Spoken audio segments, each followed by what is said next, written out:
Hi guys, in this series of videos we're going to be looking at how to play 10 songs with 3 new chords. We've got a G major, a C major and a D major. And this is how we're going to play some really cool songs with just these 3 chords. The D we've covered before in the previous set of videos, how to play 3 songs with E, A and D.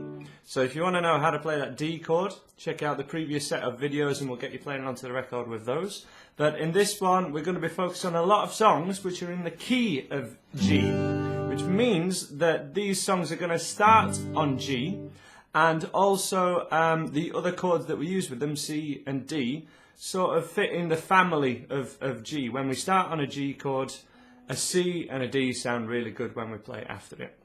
So we're going to be covering how to play these, how to change between them, and a couple of different options you've got with these chords.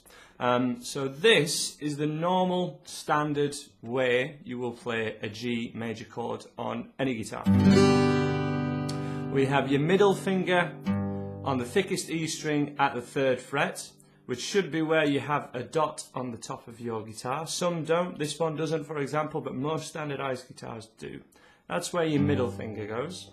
Your first finger goes on the 2nd fret of the A string. And then your 3rd finger is all the way down on the thinnest E string at 3rd fret again, so on that dotted fret.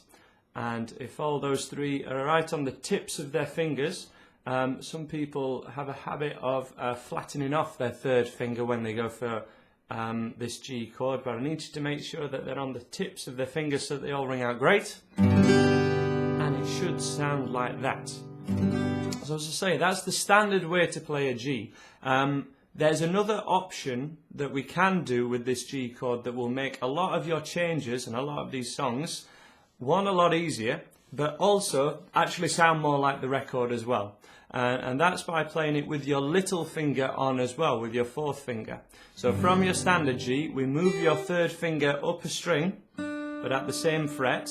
And then we have your little finger, your pinky, on the thinnest E string where your 3rd finger was. So we've moved your 3rd finger up and replaced it with your little finger. And that sounds like this. Now to my ear, that actually sounds like a more pleasant and nicer sounding G. Compare it to the old way. I prefer the sound of this one. It's a tiny bit more work because you are using your little finger for the first time. However, this is going to make changing to the D major chord that we've already covered, as I say in a previous video. So if you're not, I'm not going to go into this D too much. But we make this little triangle shape with your 1st finger at 2nd fret on the 3rd string, so that's the G, and middle finger on the 2nd fret on the top E string, and then your 3rd finger creates a little triangle shape, and that's your D major chord. As I say, this gets used a lot with a G, and if we use this Noel Gallagher method, which is what I nickname it with your 2 little fingers here, this way of playing G, I'm going to nickname the Noel Gallagher of Oasis fame. G. We keep the 3rd finger down and we have an anchor finger, which was really important in the first batch of videos that I made. It really helps a change if you can keep one finger down all the time. In this case it's your 3rd finger, which isn't the strongest of fingers when you're first starting off. Kind of your 1st finger's the stronger one, but it should help. Keep that 3rd finger down and you can change to a D chord. In my opinion, much easier, and in my experience, much easier for a lot of absolute beginners than going for the standard G and then having to lift all fingers off and trying to find your D chord from there. This gives you a point of contact and it makes that change a lot easier. Your 3rd chord that you're going to need for this series of songs is a C chord, which the standard way of playing it is like this. Here we have your 1st finger on the 2nd string, so that's the B string at 1st fret. That note sounds like that. We have your middle finger on the D string at 2nd fret, and then your 3rd finger, 3rd fret, so the dotted fret one more time, on the A string.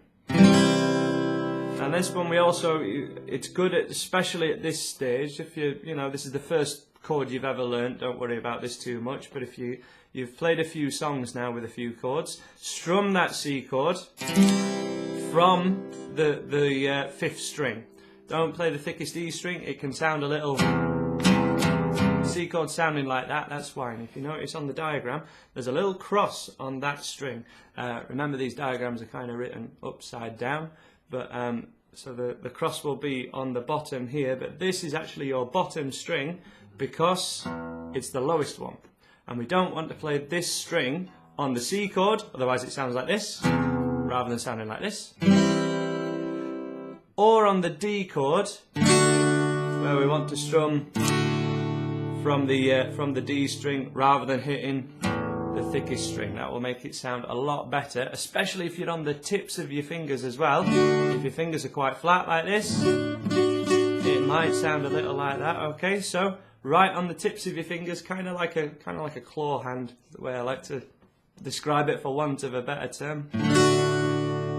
That's your D chord, and then we had the C chord like this. Okay. This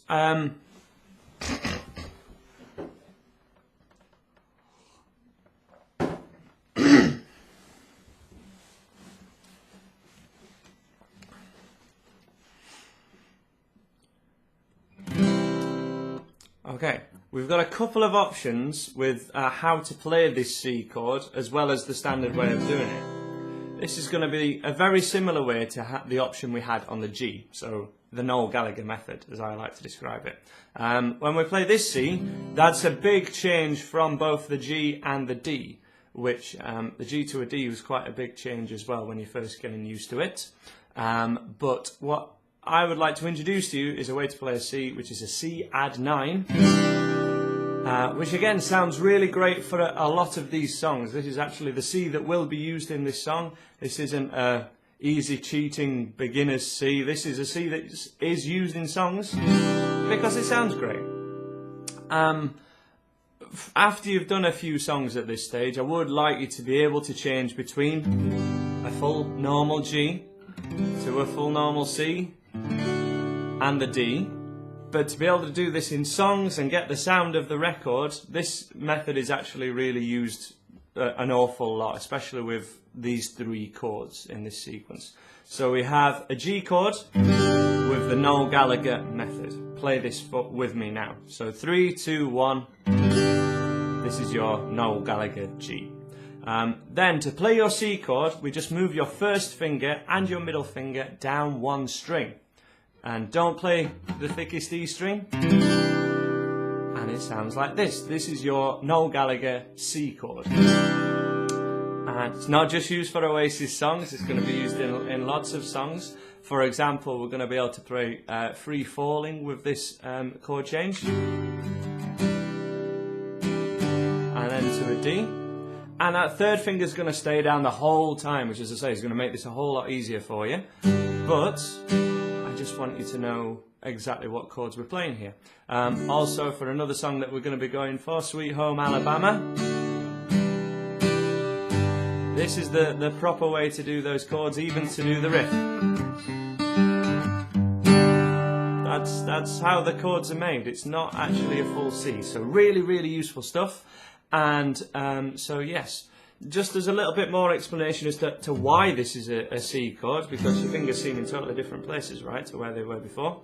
These two notes are actually the same, where your first and second finger are on a Noel Gallagher C chord, as to where they are on a normal C chord, but with your second and third fingers on them. They're the same two notes regardless. But this just keeps it in a really similar state to the G and the C. And then when we move to a D, we have a third finger anchor. So as I say, I'd really like you to use this method for the most of these songs, unless I tell you otherwise, because it really gets the sound of the record. But after these videos, after you sort of progress on, please be able to change between a normal G and a normal C and a normal D, because that's also fundamental to doing songs that don't begin on a G, that aren't in the key of G. And that's going to be everything that you'll need for this set of videos. We'll cover strumming patterns and everything like that. But fire away and choose the song that you want, and I'll see you there.